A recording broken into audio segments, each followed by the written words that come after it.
Hey, this is Andrew from Gameosity, and I am here with Brent Black. Hi, how's it going? Who is also known as Brental Floss from awesome musical video game videos on the internet. He just recently started a game company. Why don't you tell us a little bit about that? Well, it's called Smiling Buddha Games. I started the company with my friend Julian Spillane. He and I met at a Canadian bar called the Smiling Buddha Bar, and we didn't really know what to call our game company. So, we felt like, every depiction of Buddha you ever see is smiling or giggling. So we were like, that's about right. So we called it Smiling Buddha Games. And, what else better to make you smile than a smiling Buddha? Exactly. It's infectious. A little chubby Buddha just makes everybody so happy. I've been called that. Anyway, so we're here to talk to Brent about a new game that he's developed. It was kickstarted successfully, and we just got to look at it this weekend. It's why don't you tell us a little bit about it? Okay, so it's called Use Your Words, and it utilizes technology that you may have seen in the Jackbox games, but if you're not familiar with those, basically you play it with players around a screen of some kind, typically a TV, and so they're all watching that TV. They're playing on a Apple TV, playing on an Xbox, a PS4, a Wii U, whatever they're using for that. They're watching a TV, but they pull out their smartphones and hop into their browser, and now they're able to communicate with the TV in a way that allows them to write the funniest answer to a variety of prompts that are intended to make you, the player, funnier than you normally are, so that suddenly the very human thing of having a good time and laughing at your friend's senses of humor is now a thing that is put neatly into turns in a game where you can vote up or down for each other's answers in an anonymous way. So it's a gamification of having a good time by being funny. We got actually to check it out at your panel yesterday, and I thought it was really funny, and it really did. First of all, you had a great panel. Those were a lot of funny people. Well, the contestants who playing in the game show format we were very lucky. We had Gerard the Completionist, we had Vinny from Vinesauce, a bunch of really cool people. So, their prompt is unpopular airport stores. For example, Beth's Notary and Crematory. Imagine perhaps a kiosk, perhaps a place that you would not stop at or that you would just to take a picture in an airport. This is not an easy prompt. In the future, they'll all be much easier. But one of the things that you said during your panel I thought was really important, which isn't always the case with these kinds of games, is that you were writing it from the perspective of being able to just make anyone funny, just being able to bring anyone along and have that be part of the process. So has that sort of complicated the comedy writing for you a little bit? Oh, absolutely, because here's the deal. We're not doing comedy writing. Just to give you guys at home a little idea of how the game works, one of the mini games is called Blank-O-Matic. And in Blank-O-Matic, you are given an unfinished sentence. For instance, Build-A-Bear is far less wholesome than their weird competitor, blank. Now, that's actually not writing comedy for us to create that prompt. That's us teeing you up for comedy. And most people, when they hear that, if they've ever seen a Build-A-Bear in a mall or an airport, they go, oh yeah, they can already think of 2 or 3 things. And yet, not everybody thinks of the same thing. Yesterday, I don't know if you want to bleep this eventually, but we had Wank-A-Skank, we had Build-A-Parent that doesn't forget to pick me up from soccer practice.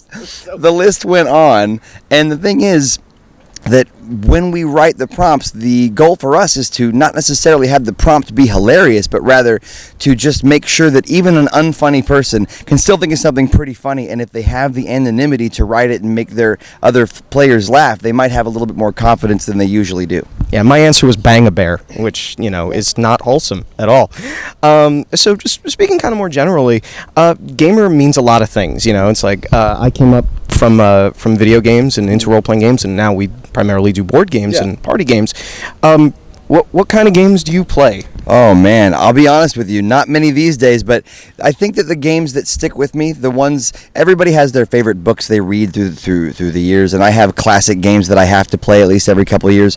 So I love shooters with a great story and RPG elements. Deus Ex, Dishonored, Thief. Thief is kind of not quite what I just described, but like it's a very cool universe and a very cool story in a shooter style.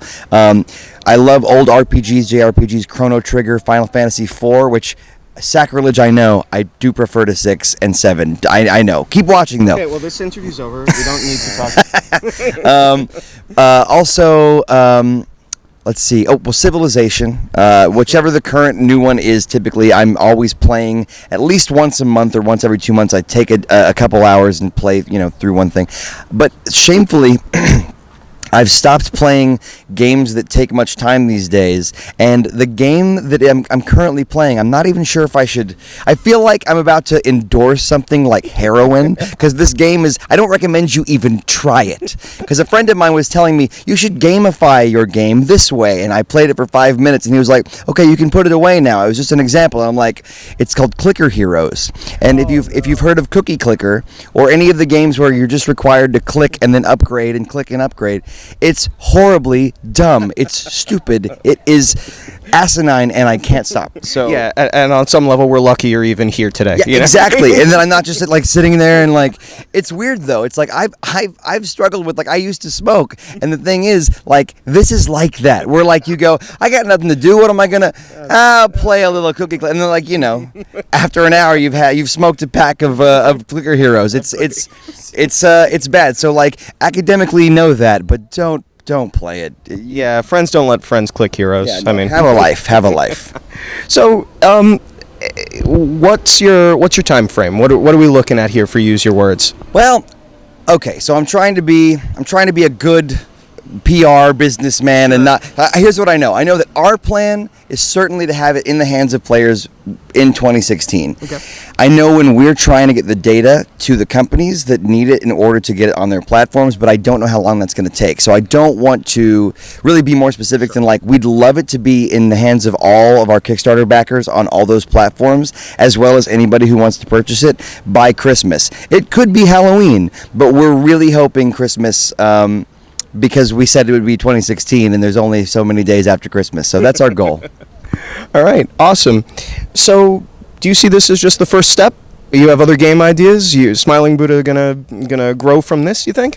I think so. I don't know. I mean, the thing is, Smiling Buddha is really just a conduit for this game to happen. And I mean, Julian and I have been friends for a long time, so very likely we could continue making more games. But my ambitions with games are kind of, after this one, it's about combining my training and my background before this with the idea of making games. Not to be too specific, but I went to school for musical theater writing. I wrote an off-Broadway show, and I'd like to find a way to combine musical theater storytelling with gameplay in a way that has never been done before. That's a tall order. It may never happen, but if this game goes well, and I mean, who knows, right? But if this game were, say, to, in the best case scenario, do well enough to buy me a little time in order to try a new thing without having to like get right back to another day job or something like that. But if it bought me just a little bit of time, I'd love to explore the idea of a truly fun game that tells its own story and moves itself along with musical theater storytelling, so that you could have something like the Frozen or the Hamilton of video games. So stay tuned for that very unlikely but very exciting